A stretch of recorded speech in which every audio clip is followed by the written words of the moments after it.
নারীরা ইন্টারনেটে নিজেকে দেখিয়ে এবং অথবা না দেখিয়ে কিন্তু নিজের কণ্ঠস্বর দিয়ে প্রতিদিনের যে ব্লগ করে সকালে কি করছে বা রান্না অথবা কাপড় অথবা বিভিন্ন জিনিস বিক্রি করে এখন আমি জানতে চাই ইসলাম কতটুকু সমর্থন করে। আমাদের কাছে প্রশ্ন করেছেন জুমার খুতবার সময় কি টাকা তোলা যাবে? হুজুর মেয়েরা পায়ে মেহেদি দিতে পারবে কি না?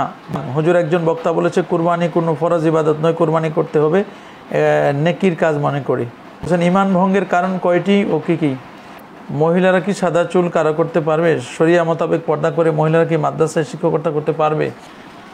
হ্যাঁ, এক ভাই আমাদের কাছে জানতে চেয়েছেন প্রিয় শায়েখ ভাত খাওয়ার সময় সালাম দেওয়া যাবে? শায়েখ চেয়ারে বসে নামাজ আদায় সম্পর্কে বিধান কোনো দলিলে থাকলে জানালে উপকৃত হতাম।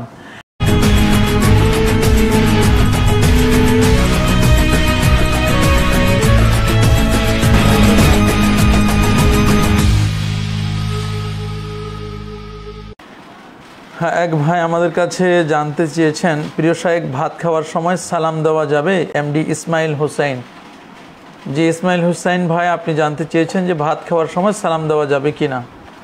দেখুন, খাওয়া দাওয়ার সময় যদি এমন হয় যে আপনার খাবারটি মুখে আছে আর এই সময় সালাম দিলে বা সালামের উত্তর দিতে গিয়ে যদি তিনি বিপদে পড়ার সম্মুখীন হন অথবা তার খাবারটি হজম করতে বা ভিতরে নিতে যদি প্রবলেম হয় তাহলে সেই সময় সালাম দিবেন না। কিন্তু যদি স্বাভাবিকভাবে থাকে আর সালাম দিয়ে দেন, সালামের উত্তর দেওয়া যদি পসিবিলিটি থাকে তাহলে তিনি সালামও দিতে পারবেন এবং সালামের উত্তরও দিতে পারবেন। আমাদের সমাজে একটি প্রচলন আছে যে খাওয়ার সময় কথা বলতে নাই। আসলে এটি কতটুকু সঠিক না, এটি মোটেও সঠিক নয়। খাবারের সময় চুপি চুপি সারে থাকা বা কোনো কথাবার্তা না বলা এটি ইহুদি খ্রিস্টানদের খাসলাত বৈশিষ্ট্য। আমাদের ক্যারেক্টারিস্টিক বা আমাদের বৈশিষ্ট্য মাঝায়া হচ্ছে যে আমরা খাওয়ার সময় কথা বলবো, যিনি রান্না করেছেন তার প্রশংসা করব, তারপর খাবারটা কেমন টেস্টি হয়েছে এগুলো নিয়ে আমরা কথা বলবো।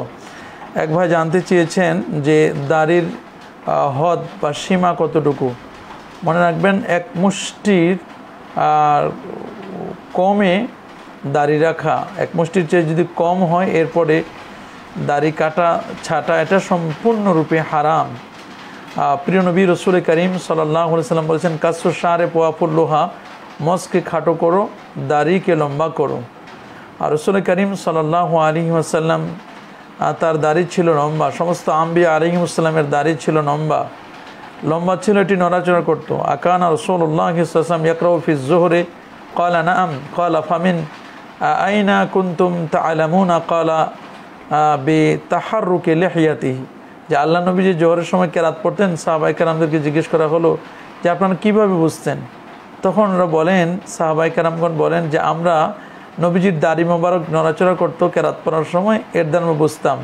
দাড়ি যদি লম্বা না থাকতো তাহলে তো দাড়ি নড়াচড়া করতে পারতেন না তিনি। তাহলে বোঝা গেল যে তাহাররুক, নবীজির দাড়ির তাহাল্লুক বা হেলাদোলা করাই প্রমাণ করে যে তার দাড়ি মোবারক এক মুষ্টির বেশি ছিল। কেন খাটো দাড়ি কখনো হেলাদোলা এটা করতে পারে না, আপনারা জানেন। এছাড়াও দাড়ি এক মুষ্টি কী পরিমাণ হবে, অনেকে বলেন এই দিক থেকে মানে 4 আঙ্গুলের কথা, এক মুষ্টির কথা বলেন এইভাবে 4 আঙ্গুল, আর কেউ বলেন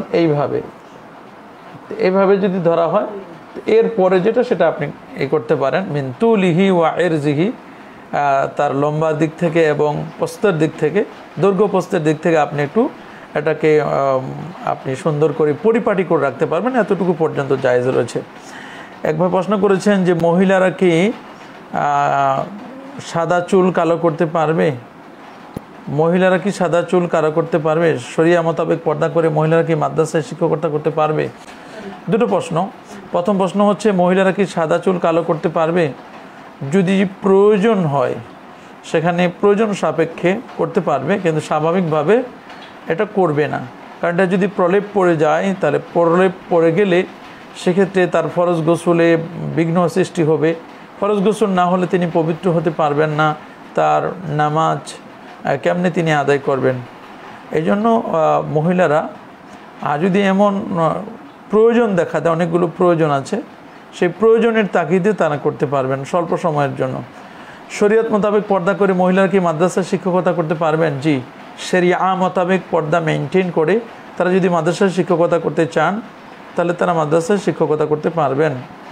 একজন প্রশ্ন করেছেন মনিরুল ইসলাম, বলছেন ইমান ভঙ্গের কারণ কয়টি ও কী কী? ইমান ভঙ্গের কারণ তো অনেকগুলো রয়েছে। প্রসিদ্ধ যে কারণগুলো তার মধ্যে একটি হচ্ছে যে কেউ যদি কুফর করে তাহলে তার ইমান থাকবে না, শিরক করলে তার ইমান থাকবে না, বিদআতি সাইয়্যা করলে তার ইমান থাকবে না, কোনো মাজারে গিয়ে যদি সেজদা করে তার ইমান থাকবে না। তাহলে এই যে কাজগুলো এরকম অনেকগুলো রয়েছে। আপনারা ইচ্ছে করলে নাওয়াকিদুল ইমান, এখানে ইমান বিনষ্টকারী যে বিষয়গুলো, নেফাকির ক্ষেত্রে অনেক সময় ইমান নষ্ট হয়ে যায়, তো শিরকে জেলি হোক শিরকে খফি হোক, এই কাজগুলোর কারণে ইমান নষ্ট হয়ে যায়। এই কাজগুলো থেকে বিরত থাকলেই আমরা ইমানটাকে সেভ করতে পারবো, ইমানটাকে নিরাপদ রাখতে পারবো। শেখ মাহবুব কাদিরি বলছেন পুরাতন কবরস্থানকে মাটি ভরাট করার পর এতিমখানা ছাত্রদের জন্য পেঁপে গাছ লাগানো জায়েজ আছে কি না? জি, পেঁপে গাছ লাগাতে পারবেন, সমস্যা নেই। আমাদের কাছে প্রশ্ন করেছেন কাশেম বিল্লাহ, হুজুর ভাড়া বাসায় কিংবা হোস্টেলে 15 দিনের কম থাকার নিয়ত করলে আমরা কি মুসাফির বলে গণ্য হব? বাসা যদি ভাড়া হয়, তো আপনার ভাড়া বাসা হলে সেখানে যদি 15 দিনের কম থাকার নিয়ত করলেন তাহলে আপনি মুসাফির বলে গণ্য হবেন না, আপনি মুকিম হবেন, আপনি মুসাফির না। যেহেতু এখানে আপনার বাসা ভাড়া আছে, আপনার মালসামানা আছে। আর হোটেলের ক্ষেত্রেও বিষয়টি ভিন্ন। হোটেলের ক্ষেত্রে 15 দিনের কম হলে আপনি সেখানে মুসাফির হবেন, কিন্তু ভাড়া বাসা আর হোটেল কিন্তু এক নয়। তবে ওলামায়ে কেরামের কেউ কেউ বলেছেন যে ভাড়া বাসা আর ভাড়া হোটেল তারাকে সেম মনে করেছেন। বিষয়টি আসলে মুখতালাফপূর্ণ, মানে ইখতিলাফি বিষয় একটি। ওলামায়ে কেরামদের মধ্যে দ্বৈত বক্তব্য এসেছে।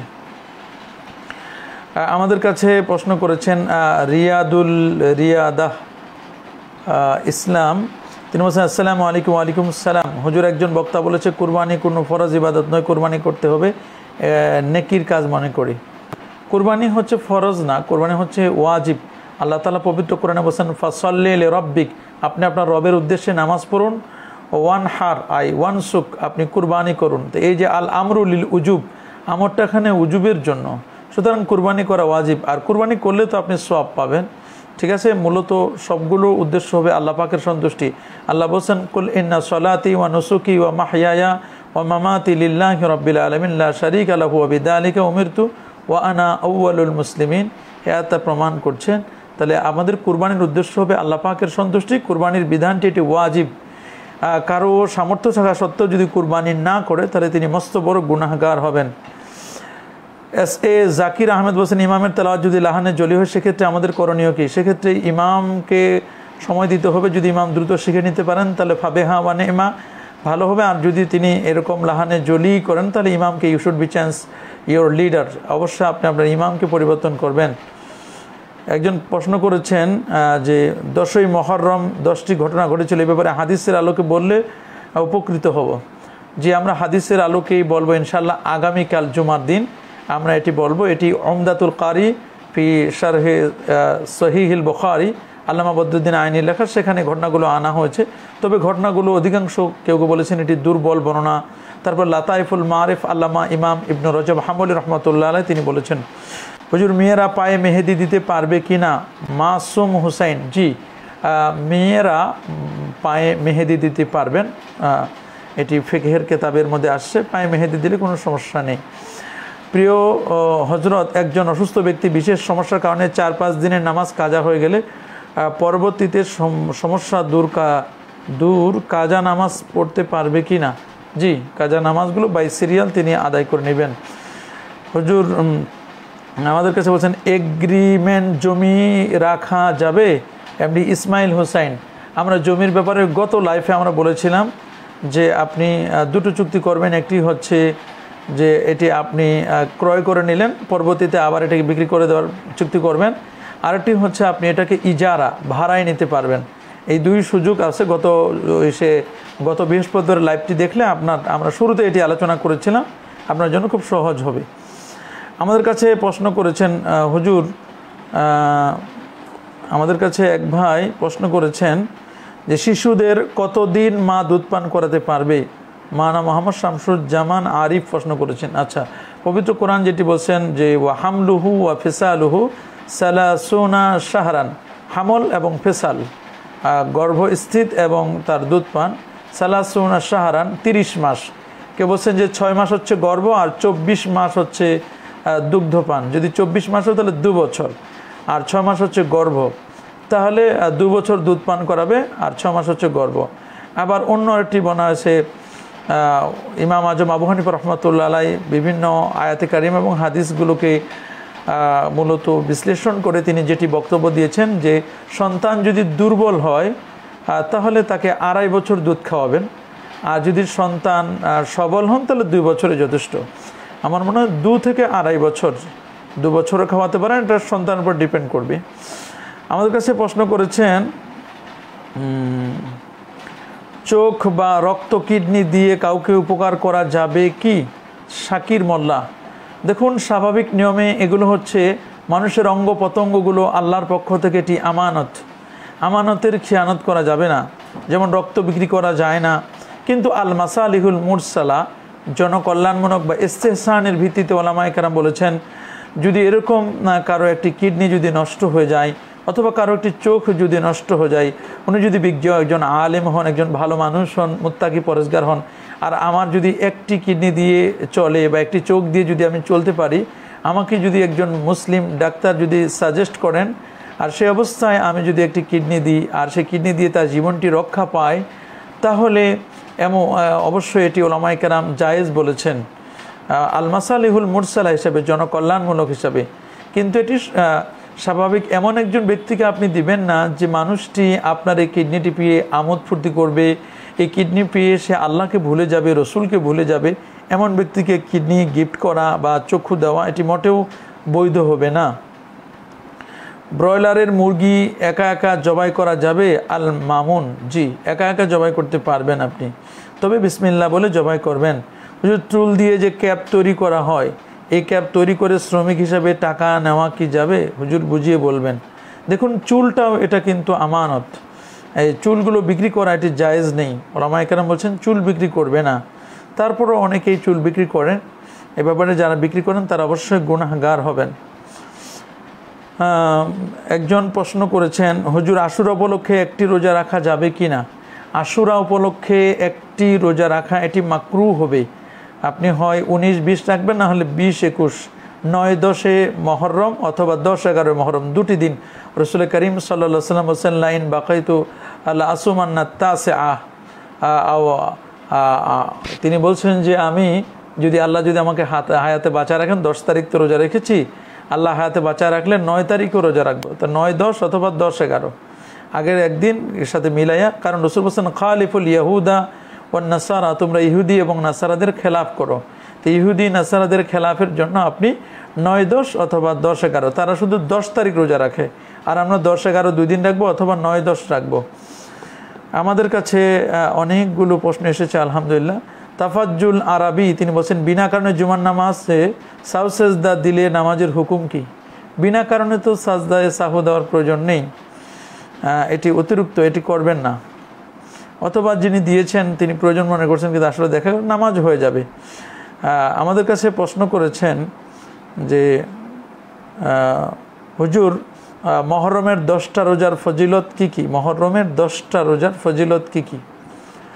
দেখুন রাসূল করিম সাল্লাল্লাহু আলাইহি ওয়াসাল্লাম বলছেন যে আল্লাহ সুবহানাহু ওয়া তাআলা তার পূর্বের জীবনের গুনাহগুলোকে আল্লাহ তাআলা মাফ করে দেন।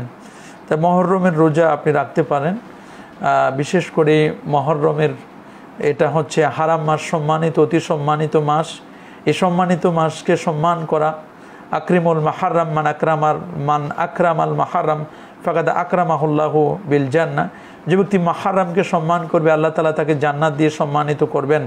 তারপর আফদালুস সিয়াম বাদা রমাদান শাহরুল্লাহিল মুহাররম, যে রমজান কারিমের পরে সবচেয়ে ইবাদতের ইভেন্ট মৌসুম হচ্ছে মুহররম মাসের রোজা, রমজানের রোজার পরে। কারণ মুহররম মাসের এই আশুরা রোজা রমজানের রোজা ফরজ হবার পূর্বে আশুরা রোজা ফরজ ছিল, এমনটি হাদিসে পাওয়া যায়, সহিহ বর্ণনায় এটি এসছে। হুজুর বাথরুমে উজু করা যাবে? এমডি জাবের সালে, জি, বাথরুমে যদি দুটো সেপারেট থাকে, যেখানে প্যানটা থাকে আর যেখানে স্বাভাবিকভাবে পা ধোয়ার যে কল থাকে, দুটো যদি সেপারেট থাকে তাহলে আপনি বাথরুমে ওই যেখানে কল আছে সেখানে আপনি উজু করতে পারবেন, বা বেসিন যেখানে আছে। আর যদি দেখেন যে না একেবারে খুব কনজাস্টেড জায়গা, সেখানে বাথরুমের পেন আর জায়গা তেমন নেই, স্পেস নেই, তাহলে এমন যদি প্রয়োজন হয় যে সেখানে আপনার উজু করার প্রয়োজন হয়, তাহলে মাঝখানে একটা পর্দা দিয়ে দিবেন, একটা কাপড় দিয়ে দিবেন, যাতে করে আপনার পানিগুলো সেখানে প্যানে যায় না পৌঁছে, অথবা আপনার ওইখানের কোনো ধরনের কোনো ময়লা আপনার গায়ে যেন না লাগে, এই বিষয়টি আপনি খেয়াল করবেন। তবে সেপারেট হওয়াটাই আমরা মনে করি যে সবচেয়ে সেপারেট ভাবে উজু করাটা এটাই হচ্ছে সবচেয়ে উত্তম হবে। শেখ ফরজ নামাজে সেজদার মধ্যে কি কোনো কিছু চাওয়া যাবে না? ফরজ নামাজে সাজদার মধ্যে কোনো কিছু বাংলা ভাষায় কোনো কিছু চাওয়া যাবে না। হ্যাঁ, যদি চাওয়ার প্রয়োজন হয় তাহলে আপনি আরবিতে আপনি চাইবেন, যেটি মাথুর রাসূল আকরাম সাল্লাল্লাহু আলাইহি ওয়াসাল্লাম যেভাবে চাইতেন ওভাবে আপনি চাইতে পারবেন। আব্দুস সামাদ রাফি হোসেন, আসসালামু আলাইকুম শেখ। ওয়ালাইকুম আসসালাম। কিছু কিছু মসজিদের ইমাম সাহেব আছেন যারা ঘুষ দিয়ে ইসলামী ফাউন্ডেশনের আওতাধীন সহজ কোরআন শিক্ষা বা গণশিক্ষার কেন্দ্র আনেন। আমার প্রশ্ন হচ্ছে, ঘুষ দিয়ে কেন্দ্র আনয়নকারী ইমামের পিছনে নামাজ আদায় কোরআন হাদিসের হুকুম কি? আশা করি উত্তর দিয়ে উপকৃত করবেন। আসলে দেখুন আব্দুস সামাদ রাফি ভাই, ঘুষ এটি সম্পূর্ণরূপে এটি হারাম একটি কাজ।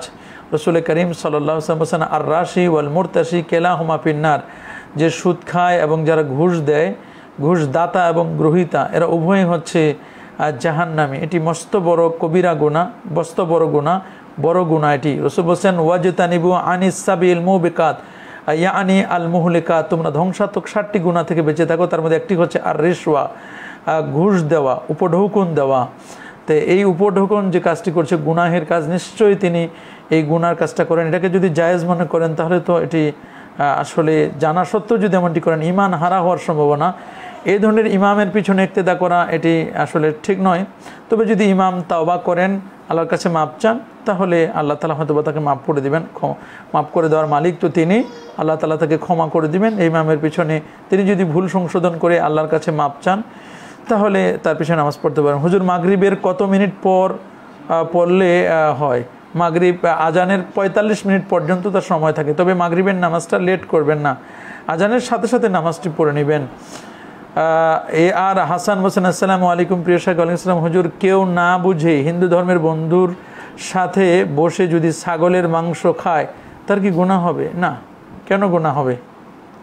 তবে বন্ধু নির্বাচন করতে হবে আপনাকে, মুসলিম দেখে আপনি বন্ধু নির্বাচন করবেন, এটি আপনাকে মনে রাখবেন, মুসলিম দেখে। কারণ পবিত্র কোরআন বলেন লা ইয়াত্তাখিযুল মুমিনুনা আল কাফিরিনা আউলিয়া মিন দুনিল মুমিনিন লা তাত্তাখিযুল ইয়াহুদা ওয়ালান নাসারা আউলিয়া, যে মুমিনদেরকে বন্ধুরূপে গ্রহণ করবে, কোনো বিধর্মীকে অমুসলিমকে তারা বন্ধু বানাবে না। রাসূল বলেন যে আলমারু আলা দীনি খালিলিহি, মানুষ গড়ে উঠে তার বন্ধুর অনুযায়ী।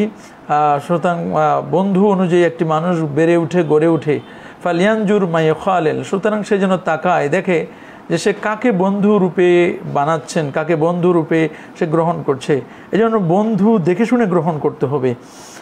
আমাদের কাছে প্রশ্ন করেছেন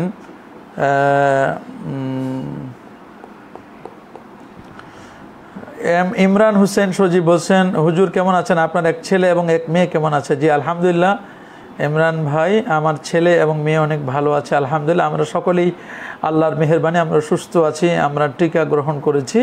আপনাদেরকে পরামর্শ দিচ্ছি আপনারা টিকা গ্রহণ করবেন। আমাদের কাছে প্রশ্ন করেছেন যে কোরআন হাদিসের আলোকে দিলে উপকৃত হব, কি দিব? নারীরা ইন্টারনেটে নিজেকে দেখিয়ে এবং অথবা না দেখে কিন্তু নিজের কণ্ঠস্বর দিয়ে প্রতিদিনের যে ব্লগ করে সকালে কি করছে বা রান্না অথবা কাপড় অথবা বিভিন্ন জিনিস বিক্রি করে, এখন আমি জানতে চাই ইসলাম কতটুকু সমর্থন করে? এটা অবশ্যই পর্দার খেলাফ হয়, এজন্য সম্পূর্ণরূপে এটি হারাম হবে। অকারনা ফি বুয়ুতিকুন্না ওয়ালা তাবাররাজনা তাবাররুজাল জাহিলিয়াতিল উলা, আমরা এই আয়াতটিকে কোট করব। এই আয়াতকে কেন্দ্র করে আমরা বলবো এই ধরনের নারীরা যারা নিজের হিজাবকে অ্যাভয়েড করে, উপেক্ষা করে নিজের চেহারা দেখাচ্ছেন এবং অনলাইনে যারা এরকম বেচাকেনা করছেন, এটা সম্পূর্ণরূপে হারাম, এই ধরনের কাজ করবে না। আমাদের কাছে প্রশ্ন করেছেন শেখ, নফল নামাজের নিয়ত বেঁধে ছেড়ে দিলে কি সেটি ওয়াজিব হয়ে যাবে? বিনা কারণে যদি আপনি এটা ছেড়ে দেন তাহলে এটা আপনার জন্য পালন করা আবশ্যক হবে। আসসালামু আলাইকুম। ওয়ালাইকুম আসসালাম। আবু তাহের প্রশ্ন করেছেন, জানাজার নামাজের পর মৃত মানুষকে সামনে নিয়ে দোয়া করা যাবে কি না? জানাজার নামাজের পরে কাতার ভঙ্গ করে দোয়া করা যাবে।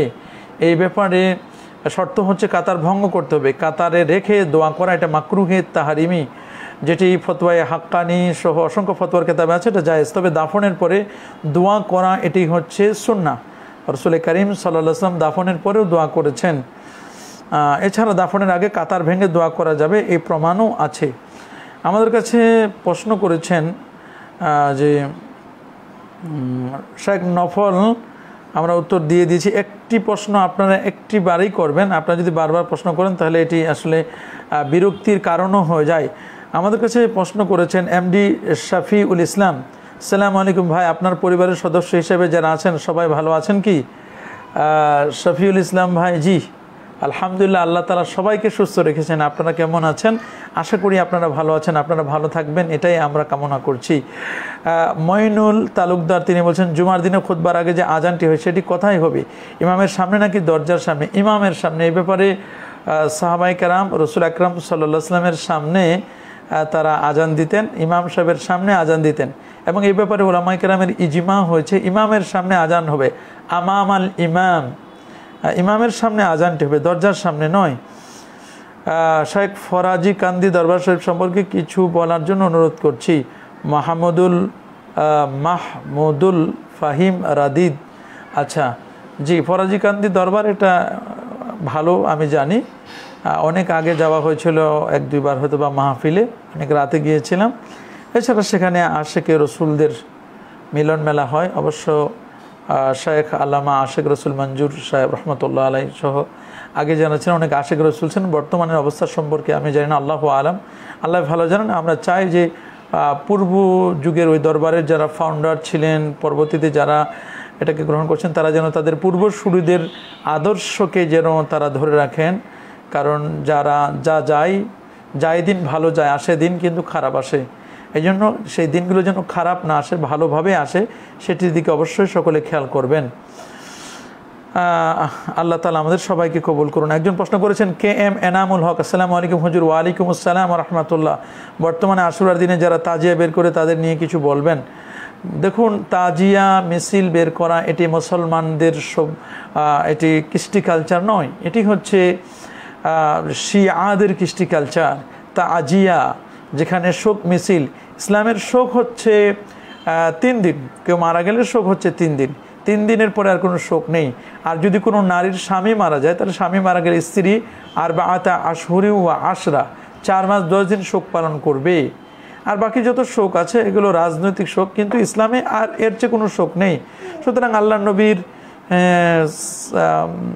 নবী সাল্লাল্লাহু আলাইহি ওয়াসাল্লামের দৌহিত্র ইমাম হুসাইন রাদিয়াল্লাহু তাআলা আনহুর শাহাদাতের অনেক দিন হয়েছে, এখন আর শোক নয়, এখন শোককে আমরা শক্তিতে পরিণত করব।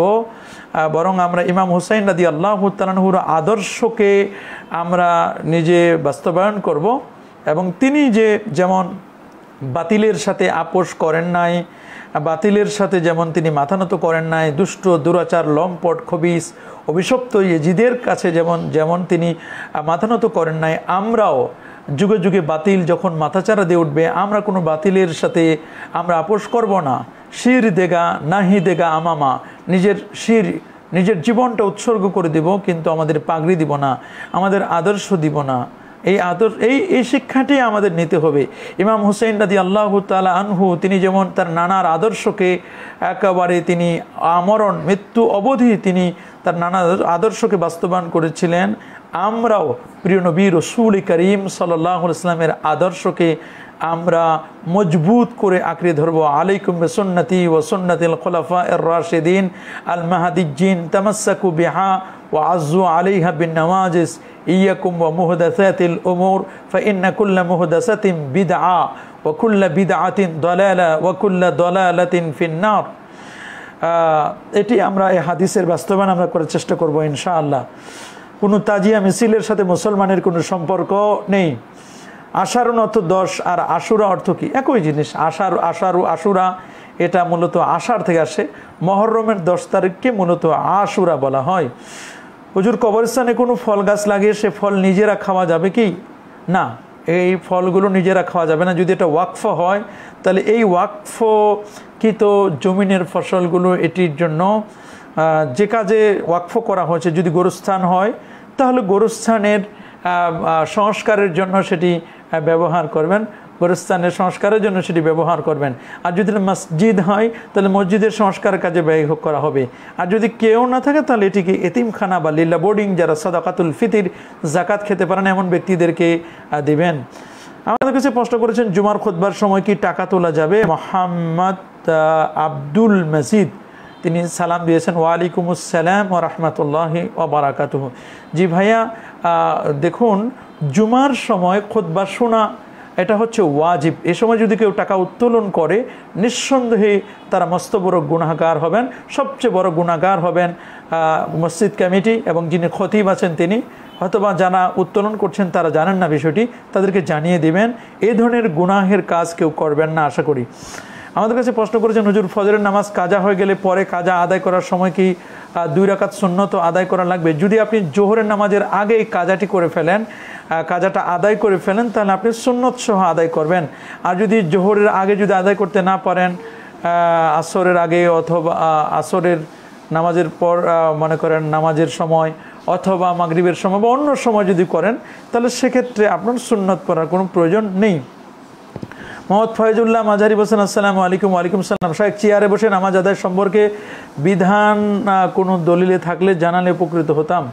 দেখুন, চেয়ারে বসে নামাজ পড়তে পারবেন তিনি যিনি বসতে পারেন না স্বাভাবিকভাবে, তিনি পাগুলো সামনে রাখতে পারেন না অথবা কোমরে ব্যথা, এরকম যদি একেবারে কঠিন অসুস্থ রোগী হন, চেয়ারে বসলে তিনি কমফোর্টেবল মনে করেন, এই ধরনের ব্যক্তি কেবলমাত্র চেয়ারে বসে নামাজ আদায় করতে পারবেন। কিন্তু যদি নিচে ফ্লোরে বসতে পারেন, তিনি সাজদা করতে পারেন, তাহলে ফ্লোরে বসেই তিনি নামাজ আদায় করবেন। রসুল বলেছেন সল্লে কাইমান, তুমি দাঁড়িয়ে নামাজ পড়ো, ফাইন নাম তাস্তাতে ফাবিল কায়েদ, যদি দাঁড়িয়ে নামাজ পড়তে না পারো তাহলে বসে পড়ো, যদি বসে পড়তে না পারো তাহলে শুয়ে পড়ো, ইশারায় পড়ো, এগুলো কিন্তু আসছে।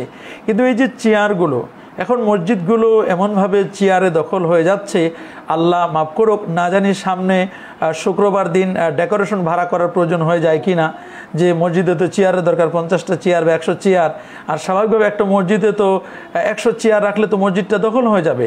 এই জন্য প্রত্যেক শুক্রবার হয়তো বা ডেকোরেশন ভাড়ার প্রয়োজন হতে পারে, যে মসজিদে 200-300 চেয়ারের প্রয়োজন হবে। অথচ আমরা দেখি যারা মসজিদে চেয়ারে বসে নামাজ পড়েন, তারা যখন দোকানপাটে যান, বিভিন্ন ব্যবসা বাণিজ্যে যান, তার উপরে আপনার যেখানে বিয়ে শাদী অনুষ্ঠানে মার্কেট করতে যান, তখন কোনো চেয়ারের প্রয়োজন হয় না। এক জায়গা থেকে আরেক জায়গায় ট্রান্সপোর্ট করেন, তখন চেয়ারের প্রয়োজন হয় না। তারপরে যখন ব্যায়াম করেন বা যখন পার্কে যান, তখন তাদের চেয়ারের প্রয়োজন হয় না। কিন্তু মসজিদে আসলেই কেমন যেন চেয়ারের প্রয়োজন হয়, চেয়ারম্যানগিরি করেন, এটি কিন্তু ঠিক নয়। এই জন্য মসজিদের চেয়ারকে আমাদের ফেলে দিতে হবে, মসজিদের প্রয়োজন ছাড়া। আপনি অসুস্থ হন, বাসায় বসে আপনি যেভাবে কমফোর্টেবল মনে করেন সে নামাজ পড়েন। তারপরে চেয়ারে কাতার সোজা হয় না, অনেক সময় চেয়ার সামনে রাখা হয়, সামনের কাতারে মাঝ বরাবর দাঁড়ান, এগুলো আসলে মসজিদের মুসল্লিদের জন্য খুবই বিরক্তকর। এই ধরনের কাজ করবেন না।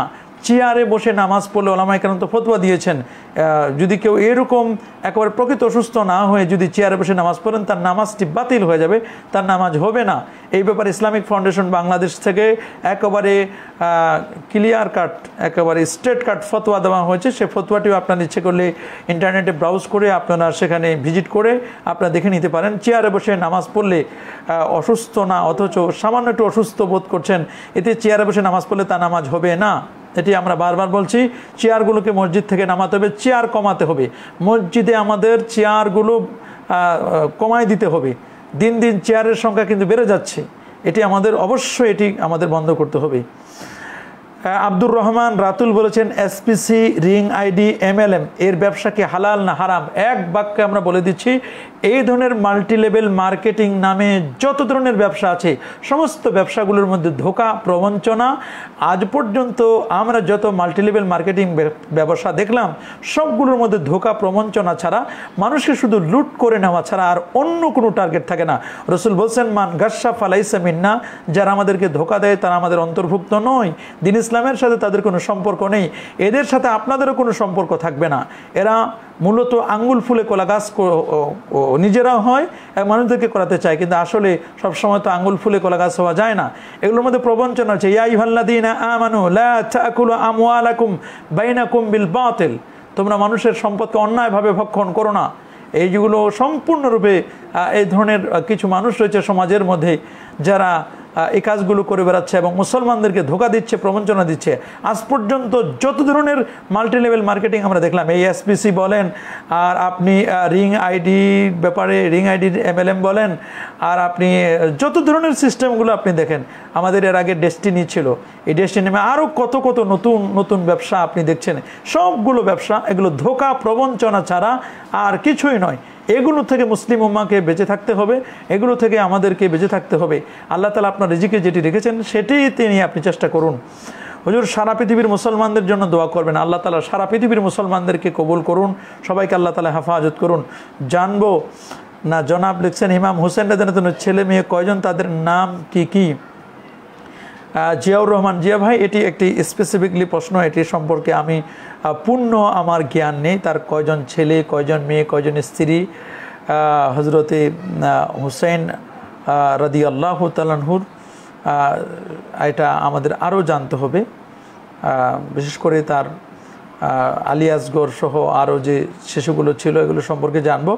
আমি জানি না, আল্লাহু আলাম, যদি জানি তাহলে আমি আপনাদেরকে পরবর্তীতে জানাতে পারবো। আমি চেষ্টা করছি আপনাদের জানানোর জন্য।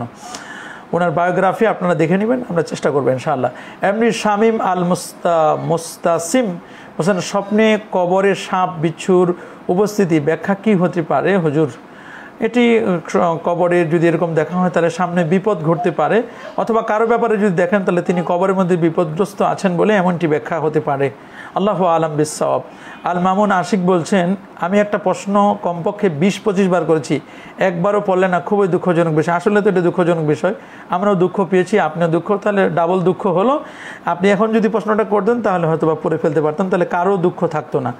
আশা করি আপনার দুঃখটা মুছে যাবে, আমরা আশা করতেছি। আপনি আবার প্রশ্নটি করুন। আমাদের কাছে প্রশ্ন করেছেন, হুজুর ইমাম সাহেব ধূমপায়ী হলে তার পিছনে নামাজের হুকুম কি? খালিদ রহমান, দেখুন ইমাম সাহেব যদি ধূমপান করেন, ধূমপান করা এটি আসলে মাকরুহে তাহারিমি আকরাবু ইলাল হারাম, এটি হারামের কাছাকাছি। তো এই ধরনের যে ইমাম হারাম কাজ কন্টিনিউয়াসলি করছে, যে ইমাম সবসময় হারাম কাজ করে, এই ইমামের পিছনে ইক্তেদা করার কোনো প্রয়োজন নেই। ইমামকে অবশ্যই চেঞ্জ করে ফেলেন। প্রথমে ইমামকে ওয়ার্নিং দিবেন, ইমামকে রিমাইন্ডে দেন যে আপনাকে এতদিনের মধ্যে এটা ছেড়ে দেন, নাহলে আপনার পিছনে আমরা নামাজ পড়বো না, এভাবে রিমাইন্ড দেন। একজন ইমাম যিনি হবেন মুত্তাকি, পরহেজগার, যার থেকে একটি মুস্তাহাব পর্যন্ত ছুটে যাবে না, আর সেই ইমামে যদি ধূমপান করে তাহলে মুসল্লিরা তো, ইমাম যদি ধূমপান করে মুসল্লিরা তো সিগারেট সহ আরও যা আছে আরও মদ পান করবে, ইয়াবা পান করবে, এটা তো আরও বড় কঠিন হবে। এই ধরনের ইমাম কি ইমাম, সে কি ইমাম হয়? আমার তো বুঝে আসে না। মোহাম্মদ শামীম হোসেন বলছেন, প্রিয় সাহেব এজিদ সম্পর্কে আহলুস সুন্নাহ জামাতের আকিদা কি? দেখুন, এজিদকে কেন্দ্র করে বেশ কয়েকটি আকিদা বা বেশ কয়েকটি মত রয়েছে। মনে রাখবেন, এজিদকে পৃথিবীর কোনো মুসলমান তাকে ভালো বলতে পারে না, না না। পৃথিবীতে যত গালিগুলাজ আছে, যত খারাপ ভাষা ব্যবহার করতে চান আপনি তাকে করতে পারবেন, ভালো বলার কোনো সুযোগ নেই। কিন্তু দুঃখজনক হলো সত্য, আমাদের দেশের কিছু বন্ধুরা, কিছু ভাইয়েরা নিজেদেরকে হাদিসের ফ্যামিলি বা হাদিসের মেম্বার বলে পরিচয় দিচ্ছেন। সেই এজিদকে তারা মুজাদ্দিদে জামান বলে, রহমতুল্লাহ বলে, মাআজ আল্লাহ, নাউযুবিল্লাহ। এজিদকে যারা মুজাদ্দিদে জামান বলে, রহমতুল্লাহ বলে, এরা কেমন মুসলমান আমাদের বুঝে আসে না। এজিদকে কেউ কখনো তাকে ভালো বলতে পারে না, তার প্রশংসা করতে পারে না, এই যে মুসলিম হিসাবে, রসুল করিম সাল্লাল্লাহু আলাইহি ওয়াসাল্লামের উম্মাত হিসাবে। হ্যাঁ, এখন এজিদ কাফের হবে কি হবে না, বা তাকে ফাসিক বলবো নাকি কাফের বলবো, তাকে লানত করা যাবে কি যাবে না, এই ব্যাপারে উলামায়ে কেরামদের মধ্যে ইখতিলাফ রয়েছে। ইমামুল আজম আবু হানিফা, নোমান ইবনে সাবিত রাদিয়াল্লাহু তাআলা আনহু সহ তারপরে আরও বড় বড় ইমামরা তার ব্যাপারে চুপ থাকাটাকে তারা শ্রেয় মনে করেছেন, বা তারা বলছেন যে চুপ থাকাটা এটা হচ্ছে সবচেয়ে সেফ জোন, সবচেয়ে নিরাপদ। কেউ কেউ তাকে কাফেরও বলেছেন। যেমন আল্লামা শিহাবুদ্দিন মাহমুদ আলুসি রাহিমাহুল বারি, আল্লামা ইমাম তাফতাজানি রহমতুল্লাহ আলাই সহ অসংখ্য গণিত ওলামায়ে আহনাফ সহ অনেকেই, হানাফি অনেক স্কলাররাও তাকে কাফের বলেছেন, তাকে লানত করা যাবে এমন বক্তব্য কিন্তু এসেছে। আবার কেউ কেউ তাকে বলছেন ফাসেক বলেছেন। ইমাম আহমদ বিন হাম্বল থেকে একটি বক্তব্য এসেছে, তার অন্য বক্তব্য আসে। ইমাম গজ্জালি রহমতুল্লাহ আলাই সম্পর্কে এমন একটি মত এসেছে। আবার অনেক মুফাসসির তাকে কাফের বলেছেন। তাহলে এক একজন এক একটি বলছেন। আমার মনে হয় এজিদের ব্যাপারে আমরা এজিদ মুসলমান নাকি কাফের নাকি ফাসেক এগুলো নিয়ে আমাদের না ঘেটে বরং এজিদের ব্যাপারে আমরা সবচেয়ে তাকে খারাপ মনে করব, যে সে সবচেয়ে লম্পট, দুষ্ট, দুরাচার, খবিস, অভিশপ্ত, এগুলো আমরা বলবো। এটি আমরা যত ধরনের গালি আছে আমরা গালি দিব। আর বাকি যে মাযহাবগুলোর কথা আমি বললাম বা যে সমস্ত উলামায়ে কেরামের ব্যাপারে যে বক্তব্যগুলো আমি বললাম, আপনি এর যে কোনো একটি বক্তব্য আপনি চুজ করতে পারেন। এই জন্য কেউ যদি তাকে কাফের না বলে তাহলে তিনি আহলুস সুন্নাহ জামাতের অনুসারী হবেন না, এই ধরুন কথা বলা আসলে আমার মনে হয় আর একটু ভেবেচিন্তে বলাটা আপনাদের জন্য শোভনীয় হবে। কারণ আমরা এজিদকে কেউ কখনো ভালো বলতে পারে না। এজিদের যে কর্মগুলো এগুলো অপকর্ম। এজিদ যেমন আহলে বাইতের সদস্যদের সাথে যে সীমালঙ্ঘন করেছে, তাদেরকে বিশেষ করে মদিনা শরীফে যে কাজটি করেছে এজিদ, মদিনা শরীফে সেখানে উটের আস্তাবল বানিয়ে দিয়েছে, সেখানে নারীদেরকে হালাল করার যে বিষয়টি এসছে, মেনজানিক দিয়ে খানায় কাবার উপর যে হামলা করেছে, এই কাজগুলোকে কেন্দ্র করে তারপরে তার ব্যাপারে বলা হয় ওয়াকিলা, তার ব্যাপারে কিলা সিগা দিয়েও বলা হয় যে তিনি মদ্যপায়ী ছিলেন। এই যে বক্তব্যগুলো যদি এগুলো সঠিক হয় এবং এই বক্তব্যগুলো যদি সঠিক হয় তাহলে তো তাকে কাফের বলতে কোনো বাধা নেই।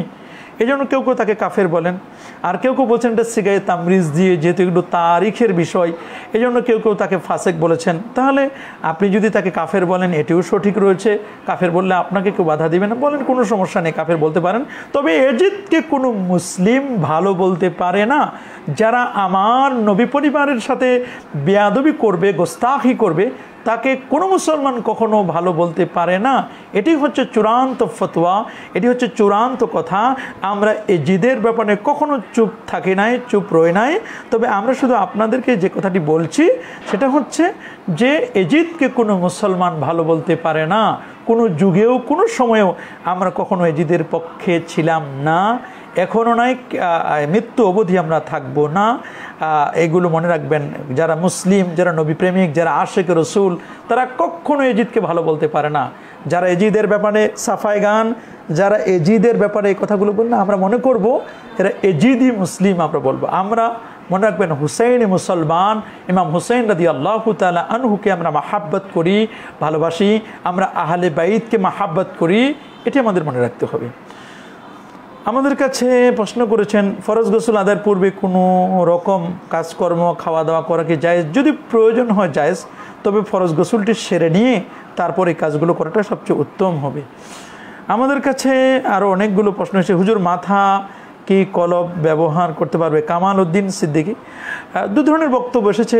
এক ধরনের তাবি থেকে বক্তব্য আসছে যে প্রয়োজন হলে, যদি এমন হয় অসুস্থতার কারণে, তো এমন প্রলেপ কলব ব্যবহার করবেন যেটি প্রলেপ পড়বে না, এমন যদি হয় তাহলে করতে পারবেন। অথবা যদি এমন হয় যে কোনো ভালো ডাক্তার সাজেস্ট করেছেন, তার যে বয়স, হরমোনের পরিবর্তনের কারণে অনেক সময় এমনটি হতে পারে, বা হরমোনের প্রবলেমের কারণে, সেক্ষেত্রে আপনি এটাকে কলপ করতে পারবেন। কিন্তু চূড়ান্ত ফতোয়া হচ্ছে বয়স হয়ে গেছে অথচ দাড়ি সাদা হয়ে গেছে, এই অবস্থায় যদি কেউ কালো করে তাহলে এটি সম্পূর্ণরূপে হারাম হবে। এ ধরনের চুলে কলপ করবে না, প্রলেপ পড়ে যাবে, গোসল হবে না, এতে তার ইবাদত বন্দেগী কবুল হবে না। হুজুর, কিভাবে তাওবা কবুল হবে? দেখুন, তাওবার যে বিষয়টি, অনেকে তাওবা কবুলের জন্য 4টি শর্ত আছে। আর তাওবা শব্দের অর্থ আর রুজু আনিল মাসিয়াত, পাপ থেকে ফিরে আসা, আর আল্লাহর কাছে কমিটমেন্ট দেওয়া যে আল্লাহ, যে গুনাহটি করছিলাম এই গুনাহটি ছেড়ে দিয়ে আল্লাহর কাছে বলা, আল্লাহ এই গুনাহে আর কখনো আমি ফিরে যাব না। এরকম যদি আপনি করতে পারেন, আর অনুতপ্ত হতে হবে। আর তাওবা আন নাদামা, ইবনে আব্বাস রাদিয়াল্লাহু তাআলা আনহুমা বলেন, তওবা হচ্ছে অনুতপ্ত হওয়া, অনুশোচনা করা। খালি আস্তাগফিরুল্লাহ আস্তাগফিরুল্লাহ বললাম আবার তওবা করলাম, এমনটি যেন না হয়। এই বিষয়টি আমাদের খুব খেয়াল করা দরকার। হুজুর জুমার খুতবা পড়ার সময় লাঠি নিয়ে দাঁড়ানো, এটা কি জানতে চাই। ইতিহাসের কলম এই আইডি থেকে দেখুন, জুমার খুতবার সময় ওলামা কেরামের একটি দল বলছেন যে লাঠি ব্যবহার করতে পারবেন, কারণ রসুল করিম সাল্লাল্লাহু আলাইহি ওয়াসাল্লামের ব্যাপারে বলা হচ্ছে, যেটি আপনার সুনান আবি দাউদের হাদিসের মধ্যে এসছে যে আল্লাহ নবী তিনি লাঠি ব্যবহার করেছেন বা ধনুক তীর গেড়ে সেখানে উপর তিনি একটু তিনি সেখানে তিনি অবস্থান করতেন বা এটাকে ধরে তিনি খুতবা দিয়েছেন, এ ব্যাপারে কিছু বর্ণনা রয়েছে। আবার ওলামায়ে আহনাফদের বিশেষ করে ফতোয়ায়ে তাতারখানিয়া, তারপরে আপনার ফতোয়ায়ে সিরাজিয়া সহ ফতোয়ার বিভিন্ন কিতাবে বলা হয়েছে যে বিনা প্রয়োজনে এই লাঠি ব্যবহারটাকে অনেকেই মাকরুহ বলেছেন। দু ধরনের বক্তব্য কিন্তু এসেছে। তবে যেহেতু হাদিসে আসছে কেউ যদি লাঠি ব্যবহার করতে চায় তাহলে এটা ব্যবহার করতে পারেন, এই অফার বা এই সুযোগটি রয়েছেন, যেহেতু রসুল করিম সাল্লাল্লাহু আলাইহি ওয়াসাল্লাম লাঠি ব্যবহার করেছেন। মান্নত আদায়ে অক্ষম হলে করণীয় কি? মান্নত আদায়ে যদি কেউ অক্ষম হন তাহলে আল্লাহর কাছে মাপ চেয়ে নেবেন, আল্লাহ তাআলা মাপ করে দিবেন। আমাদের কাছে প্রশ্ন করেছেন হুজুররা মান্নত আদায়ের ক্ষেত্রে অক্ষম হলে আমরা উত্তর দিয়ে দিয়েছি। আমাদের কাছে প্রশ্ন করেছেন হুজুর আহলে বাইত ইমাম হাসান এবং হুসাইন রাদিয়াল্লাহু তাআলা উনাদের আলাইহিস সালাম বলা যাবে? এমনি রাফি, দেখুন যে নবী ছাড়া অন্যদের ব্যাপারে আলাইহিস সালাম ব্যবহার করার ব্যাপারে যেটি এসছে, বিশেষ করে হানাফি মাযহাব, শাফি, মালিকি, হাম্বলি 4 মাযহাবের প্রায় প্রত্যেক স্কলাররাই বলে দিয়েছেন যে নবী ছাড়া অন্যদের ব্যাপারে আলাইহিস সালাম মুতলাকান জায়েজ, কিন্তু নবী ছাড়া অন্যদের ব্যাপারে এটা স্বাভাবিকভাবে আবিধানিকভাবে জায়েজ হলেও এটি ওরফে এবং পারিভাষিকভাবে তাদের জন্য আলাইহিস সালাম ব্যবহার করা যাবে না। এটি হচ্ছে ফতোয়া। নবীদের ক্ষেত্রে আমরা ব্যবহার করব আলাইহিস সালাম, আর আমরা সাহাবায়ে কেরামদের ক্ষেত্রে ব্যবহার করব রাদিয়াল্লাহু তাআলা, এটা ব্যবহার করব। আর যারা ওলি যারা তাদের ক্ষেত্রে আমরা বলবো রহমতুল্লাহি আলাইহিম। এটি কিন্তু একটি প্রসিদ্ধ বিষয়, কিন্তু আবিধানিক দৃষ্টিকোণ থেকে আমরা বলতে পারি হুয়াল্লাযী ইউসাল্লি আলাইকুম ওয়া মালাইকাতুহু লিইখরিজাকুম মিনাদ দুলুমাত, অথবা আয়াতের মধ্যে আবার অনেক আয়াত রয়েছে উলাইকা আলাইহিম সালাওয়াতুম মির রাব্বিহিম ওয়া রাহমা, তারপর সালামুন আলাল মুরসালিন। তবে সালামুন আলাল মুরসালিন সালাম হবে রসুলদের প্রতি, নবী এবং রসুলদের ক্ষেত্রে আমরা সালাম। এই আয়াতে কারিমার ব্যাখ্যা অনেকে বলছেন যে আলাইহিস সালাম শব্দটি শুধুমাত্র নবীদের ক্ষেত্রে এবং রসুলদের ক্ষেত্রে ব্যবহার করব, নবী রসুল ছাড়া অন্যদের ক্ষেত্রে ব্যবহার করাকে অনেকে মাকরুহে তাহারিমি বলেছেন, আবার কেউ বলেছেন মাকরুহে তানজি। তা আশা করি বিষয়টি আপনারা খেয়াল করছেন। মুতলাকান আবিধানিকভাবে এমনি ব্যবহার করা যায় যে একজনকে আমরা সালাম দিলাম, আমরা বললাম আসসালামু আলাইকুম, আপনার প্রতি শান্তি বর্ষিত হোক। তো এই যে যার প্রতি শান্তি বর্ষিত হয় তাকে তো আলাইহিস সালাম বলে, কিন্তু এটা শাব্দিক অর্থ বা মুতলাকভাবে এটা বলা যায়। কিন্তু আলাইহিস সালাম বলতে আমরা বুঝি একজন নবীর শেষে এটি ব্যবহার করা হয়। তাহলে একজন নবী আর কে গায়রে নবী, কে নবী আর কে নবী নয়, এটাকে তামিজ করবার জন্য, পার্থক্য করবার জন্য এই আলাইহিস সালাম শব্দটি ব্যবহার করা হয়। তো এই আলাইহিস সালাম যদি এটা একেবারে পাইকারি দরে সবাই যদি ব্যবহার করে তাহলে কে নবী আর কে নবী না, এটি কিন্তু তমিজ করা, এটাকে পার্থক্য করা কিন্তু দুষ্কর হয়ে যায়। যে কারণে হানাফ ওলামা সহ অধিকাংশ ওলামায়ে কেরাম যে ফতোয়াটি দিয়েছেন যে আলাইহিস সালাম এটি কেবলমাত্র নবীদের ক্ষেত্রে আমরা ব্যবহার করব। এখন অনেকে বলবেন লোকমানের ক্ষেত্রে, লোকমান আলাইহিস সালাম, হ্যাঁ যেহেতু তিনি বলছেন যে প্রায় 70 জন নবী তিনি খেদমত করেছেন, এই জন্য তাকে সম্মানের জন্য তার নামে একটি কোরআনে একটি সূরা রয়েছে, এই সম্মানের জন্য কেউ তাকে আলাইহিস সালাম ব্যবহার করে, কিন্তু তিনি নবী ছিলেন না। ইমাম নববী রাহিমাহুল বারী তার আল আযকার কিতাবের মধ্যে বলছেন আলাইহিস সালাম এটা নবীদের জন্য ব্যবহার করবেন, অন্যদের ক্ষেত্রে ব্যবহার করবেন না। তবে অনেক ইমাম আবার ইমাম হাসান এবং ইমাম হুসাইন রাদিয়াল্লাহু তাআলার ক্ষেত্রে আলাইহিমাস সালামও ব্যবহার করেছেন, এরকম প্রমাণও কিন্তু আছে। হুজুর মাথা মুন্ডানো কি জায়েজ? হাফেজ শফিকুল ইসলাম আশিকি, দেখুন মাথা মুন্ডানো কয়েকটি ক্ষেত্রে জায়েজ আছে। সেটা হচ্ছে যদি এমন অসুস্থ হয়, খোসপাচারা হয় বা মাথায় কোনো চুলকানি হয় বা এমন কোনো রোগ হয় আপনার, যে রোগে আপনার স্বাভাবিকভাবে যদি কোনো মুসলিম ডাক্তার সাজেস্ট করে যে মাথার চুল যদি আপনি মুন্ডন করেন তাহলে আপনার সেই রোগটা সেরে যাবে, তাহলে আপনি এই মাথা মুন্ডন করতে পারবেন, একটি কারণে। দ্বিতীয় কারণ যদি এমন হয় যে আপনি হজে গেছেন, তাহলে সেই হজে গেলে সেখানে তো মাথা মুন্ডন করাই হচ্ছে ওয়াজিব। রাসূল করিম সাল্লাল্লাহু আলাইহি ওয়াসাল্লাম মাথা মুন্ডনকারীদের জন্য 3 বার দোয়া করেছেন, আল্লাহুম্মা রহম আলাল মুহাল্লিকিন, আল্লাহুম্মা রহম আলাল মুহাল্লিকিন, আল্লাহুম্মা রহম আলাল মুহাল্লিকিন, আল্লাহুম্মা রহম আলাল মুকাসসিরিন। রাসূল আকরাম সাল্লাল্লাহু আলাইহি ওয়াসাল্লাম 3 বার যারা মাথা হলক করে মুন্ডন করে তাদের জন্য দোয়া করেছেন, আর একবার দোয়া করেছেন যারা কসর করে, একটু কেটে নেয়, এই সময় আপনি মাথা মুন্ডন করতে পারবেন। আর একটি হচ্ছে যে কেউ যদি অমুসলিম থেকে যদি মুসলিম হয় তাহলে সেক্ষেত্রে মাথা মুন্ডন করতে পারবেন। নতুন মুসলমান হয়েছে, ইসলাম কবুল করেছে, নবমুসলিম, এখন তিনি মাথা মুন্ডন করে গোসল করবেন, এটি মুস্তাহাব হবে তার জন্য। আর যদি কারো সন্তান জন্ম হয় 7 দিনে, সে মাথা মুন্ডন করে তার চুলগুলো সদকা করে, চুলের পরিমাণ অর্থ মানে রৌপ্য, এটি সদকা করে দেবেন, না হলে কিছু অর্থ কিছু চাল সদকা করে দেবেন, এই জন্য শুধু আপনি মাথা মুন্ডন করতে পারবেন। এছাড়া মাথা মুন্ডন যারা করেন এটাকে ফ্যাশন, কেউ বলছেন এটি হচ্ছে খারেজিদের এক ধরনের আলামতের কথা হাদিসের মধ্যে এসে, এগুলো করবেন না। বিনা প্রয়োজনে মাথা মুন্ডন করা এটা সঠিক নয়। একজন প্রশ্ন করেছেন, মসজিদের বাইরে মাইক দিয়ে 5 ওয়াক্ত জামাত আদায় করার বিধান কি, জানার উপকৃত হব। মোহাম্মদ শাকির হোসেন, মসজিদের বাইরে মাইক দিয়ে 5 ওয়াক্ত না, বাহিরের মাইক দিয়ে যদি এমন মুসল্লির সংখ্যা বেশি হয়, আর যদি বাহিরে মুসল্লি অনেক প্রচুর পরিমাণে হয়, তাহলে বাহিরের মুসল্লিদের যদি আওয়াজ শুনতে না পান ইমামের স্বাভাবিক সাউন্ড বক্স দিয়ে, তাহলে বাহিরের মাইকটা ব্যবহার করতে পারবেন, কিন্তু বিনা প্রয়োজনে বাহিরের মাইক ব্যবহার করার কোনো প্রয়োজন হবে না। হুজুর পাঞ্জাবি জুব্বা পরা নাকি সুন্নত? না, অনেক আলেম সুন্নত মনে করে পড়েন না। সঠিক উত্তরটা বলুন হুজুর। পারভেজ শেখ বলছেন, জি ভাইয়া, পাঞ্জাবি জুব্বা এটা সুন্নত। কানা আহাব্বুস সিয়াব ইলা রাসূলিল্লাহ সাল্লাল্লাহু আলাইহি ওয়াসাল্লাম আল কামিজ, নবীজির কাছে প্রিয় পোশাক ছিল আল কামিজ, জুব্বা, যেটা জুব্বাতান শামিয়াতান, আল্লাহ নবীকে শাম দেশ থেকে একটি জুব্বা হাদিয়া দেওয়া হয়েছিল, নবীজি জুব্বা পরতেন। তো সুতরাং জুব্বা পরা এটা সুন্নাত, এবং এটা নেসফুস সাক হবে, অর্ধ নালা হবে, এটি কানি ফাড়া নয়, বরং এটি আটকানো থাকবে। যদি কোনো বাপের আকিকা না হয় তাহলে কি ছেলের করা যাবে নাকি? বাপের যদি আকিকা না হয়ে থাকে ছেলের করবেন, ছেলের সাথে আপনারটাও করে নেন, বাপারটাও করে নেবে, মরণের আগ পর্যন্ত আকিকা করা যাবে, করতে পারবেন আপনি। হুজুর অনেক সাধারণ লোক বলে থাকেন যে মাযহাব মানবো কেন, কোন হাদিস পড়ে আমল করব। ঠিক আছে, ডাক্তার দেখাবো কেন, আপনি অসুস্থ হয়েছেন, ডাক্তার দেখার দরকার কি? আমরা ডাক্তার থেকে মেডিকেলের লাইব্রেরিগুলো থেকে একটা ডাক্তারি বই কিনে আনে পড়ে নিব, ডাক্তার দেখানোর দরকার কি? নিজেরা বই পড়ে ডাক্তার হব। তো যদি আমরা বই পড়ে ডাক্তারি করতে যাই তাহলে তো আমরা ফার্মেসিতে ওষুধ কিনবো, ডাক্তার দেখাই কেন? এত হাজার হাজার ডাক্তার, ইঞ্জিনিয়ার যারা আছে তাদের কাছে প্ল্যান নেওয়ার দরকার কি? নিজেরা তো আমরা ইট গাঁথতে পারি, মিস্ত্রি দিয়ে নিজেরাই করে নেব। আমরা বিল্ডিং বানানোর জন্য আমরা ইঞ্জিনিয়ার তালাশ করি, আমরা কেউ অসুস্থ হলে আমরা ডাক্তার দেখি, কিন্তু জান্নাতের বাড়িটা নির্মাণ করার জন্য আপনার তো একজন ডাক্তার দরকার, কোরআন হাদিসের ডাক্তার। আর কোরআন হাদিসের ডাক্তার যারা, তারা হচ্ছেন কেউ হানাফি, কেউ শাফি, কেউ মালিকি, হাম্বলি, এদের মধ্যে পার্থক্য থাকতে পারে। যেমন ডাক্তারদের বিভিন্ন ধরনের পার্থক্য থাকে, ইঞ্জিনিয়ারদের বিভিন্ন প্ল্যানের পার্থক্য থাকে। সুতরাং হানাফি, শাফি, মালিকি, হাম্বলি সবার টার্গেট কিন্তু কোরআন এবং সুন্নাহ, এটা হচ্ছে মূল। তো এরা হচ্ছেন হাদিস শাস্ত্রেররা, হলেন ডাক্তার, মনে রাখবেন। কোরআন সুন্নাহর ডাক্তার হলেন এরা, এদের কাছে আমরা সাজেস্ট নিব, পরামর্শ নিব।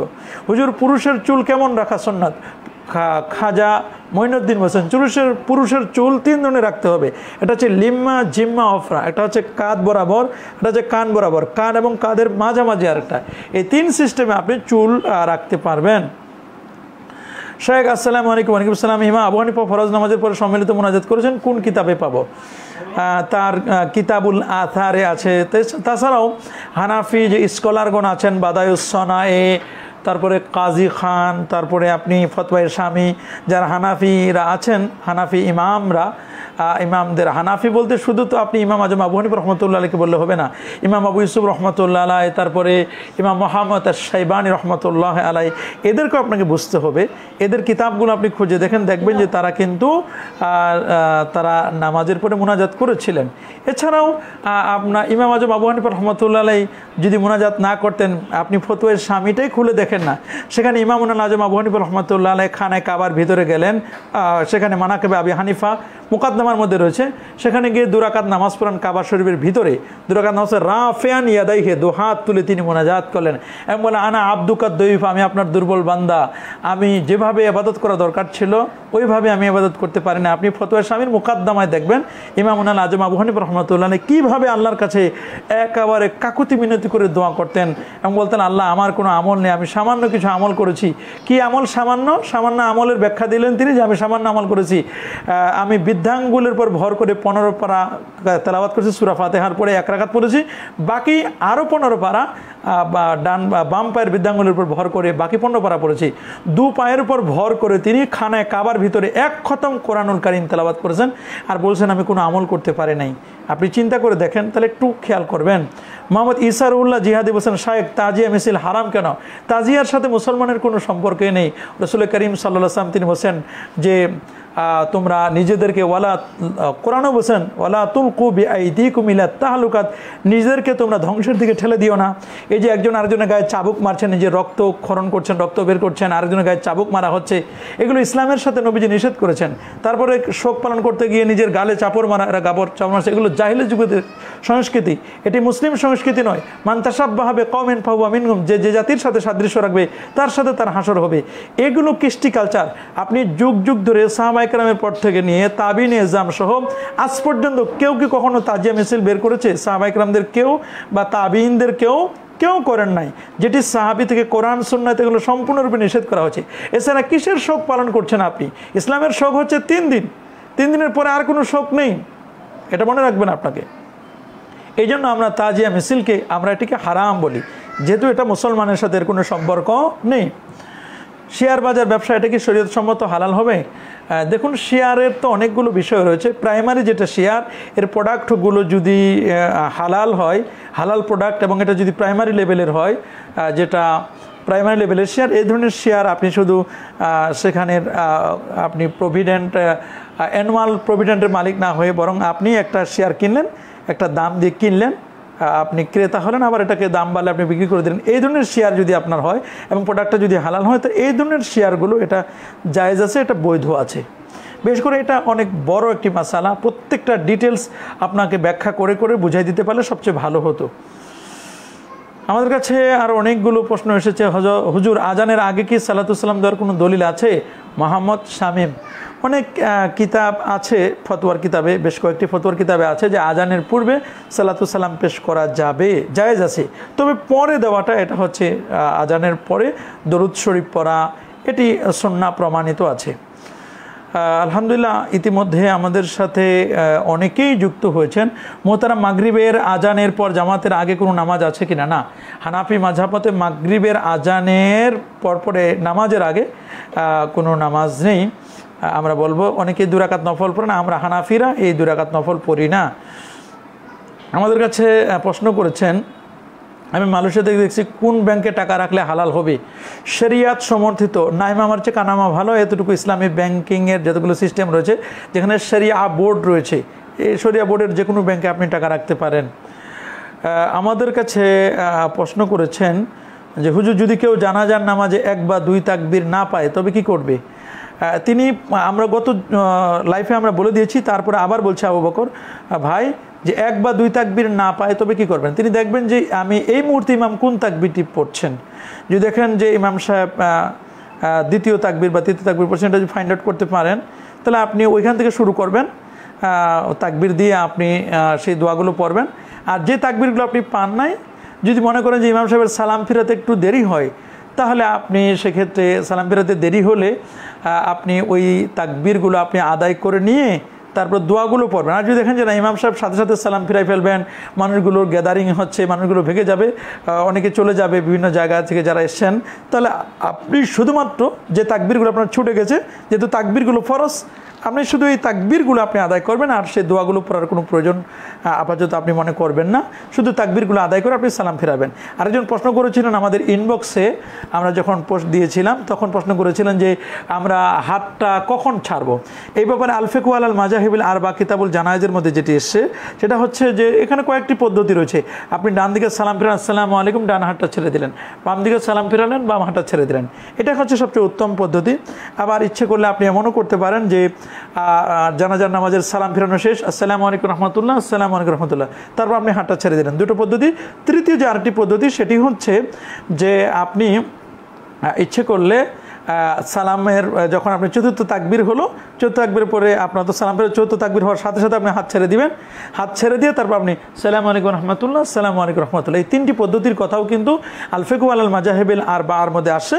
তবে আমি প্রথম যে পদ্ধতিটি বলেছি, ডান দিকে ফেরালে ডান হাত ছেড়ে দিবেন, বাম দিকে ফেরালে বাম হাত ছেড়ে দিবেন, এটি হচ্ছে সবচেয়ে উত্তম পদ্ধতি। এই পদ্ধতিটি আপনি ব্যবহার করতে পারেন। হুজুর, এক জায়নামাজে স্বামী স্ত্রী নামাজ আদায় করতে পারবে কি? স্বামী কোন পাশে দাঁড়াবে? মনে রাখবেন, যদি জামাতের সাথে পড়েন তাহলে স্বামী সামনে থাকবেন, আর স্বামীর বরাবর পিছনে স্ত্রী থাকবেন তার সাথে।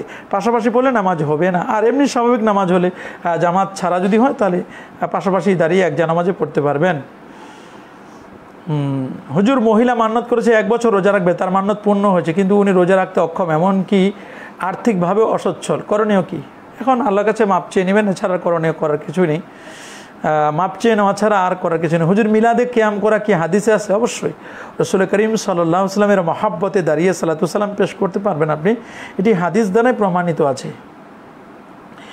জোরপূর্বক কোনো মেয়েকে কবুল বলাতে বাধ্য করালে সেই বিয়ে কি সংগঠিত হবে? তার মেয়ের কোনো ওলি ছিল না, শুধুমাত্র ছেলের বন্ধুরা ছিল। দেখুন, যদি সাক্ষী না থাকে, সেখানে অভিভাবক না থাকে, শুধু ছেলে মেয়ে, তাহলে এ ধরনের বিয়ে সঠিক নয়। এই বিয়েগুলো আবার পড়াতে হবে। আমাদের কাছে আর অনেকগুলো প্রশ্ন। হুজুর, ফ্রিল্যান্সিং বা ফেসবুক মার্কেটিংয়ের টাকা হালাল না হারাম? এটি আসলে প্রোডাক্টের উপর ডিপেন্ড করবে, কোন ধরনের প্রোডাক্টের এ ধরনের আপনি করছেন এটার উপর ডিপেন্ড করবে, মার্কেটিং করছেন সেটার উপর ডিপেন্ড করবে এটি কি লিগ্যাল না ইলিগ্যাল প্রোডাক্টের উপর সম্পূর্ণ এটি ফতোয়া আসবে। আপনি ডিটেলস আমাদেরকে বললে আমরা বলতে পারবো। ছোট মেয়েদের মসজিদে নামাজের জন্য নেওয়া যাবে কিনা, নামাজে জামাতে? এমনি ইউসুফ হোসেন, না, ছোট মেয়ে কেন? যেখানে বড় মেয়েদেরকে নেওয়া যায় না সেখানে ছোট মেয়ে তো প্রশ্নই আসে না। বাসেই তো নাই, তো কনসি তো অনেক পরের কথা। তো যেখানে বড় মেয়েদেরকে বলে দেওয়া হয়েছে যে না, সেখানে নেওয়ার প্রয়োজন নেই, ছোট মেয়েদেরকেও আপনারা নেবেন না। তবে হ্যাঁ, ছোটো মেয়েদেরকে যদি এমনি ছোট শিশু হিসাবে নিতে পারেন সেটা ভিন্ন কথা, যেহেতু তারা দেখবে যে এভাবে নামাজ পড়তে হয়, শেখার জন্য, তালিমের জন্য। আর তাদের যেহেতু ফেতনার আশঙ্কা নেই, বড়োদেরকে ফেতনার জন্য নিষেধ করা হয়েছে, ছোটোদেরকে নিয়ে তো আর তেমন কোনো ফেতনা নেই। যদি ফেতনার আশঙ্কা না থাকে তাহলে এই ধরনের তাদেরকে শুধুমাত্র দেখবার জন্য বা তালিমের জন্য নিতে পারবেন, অন্য কোনো উদ্দেশ্য নয়। কারণ নারীদের জন্য সবচেয়ে কারো বুয়তিহীন না, তাদের সবচেয়ে ঘরের ভিতরে নামাজ পড়া, এটাই হচ্ছে তাদের সবচেয়ে সওয়াব বেশি হবে, এটাই উত্তম হবে। হুজুর, এজেন্ট ব্যাংকিং ব্যবসা হারাম না হালাল? এজেন্ট ব্যাংকিংয়ের যে শর্তগুলো রয়েছে, কেন্দ্রীয় ব্যাংকের সাথে কানেক্টিং রেখে বা তাদের শর্ত সারাতগুলো পূর্ণ করে, এবং কোনো কাস্টমার তারা যেন ধোঁকা প্রবঞ্চনার যদি শিকার না হয়, এবং তাদের মানি সিকিউরিটি যদি সেফ অ্যান্ড সিকিউরিটি যদি এস্টাবলিশ থাকে, সবগুলো কন্ডিশনগুলোকে এস্টাবলিশ করতে পারলে এ ধরনের ব্যবসা বা এজেন্ট ব্যাংকিং এটা বৈধ আছে, কোনো সমস্যা নেই। তবে এই শর্তগুলো যদি আপনার একটি যদি অনুপস্থিত থাকে তাহলে এ ধরনের এজেন্ট ব্যাংকিং মনে রাখবেন এটি ধোঁকা প্রবঞ্চনা ছাড়া আর কিছুই নয়।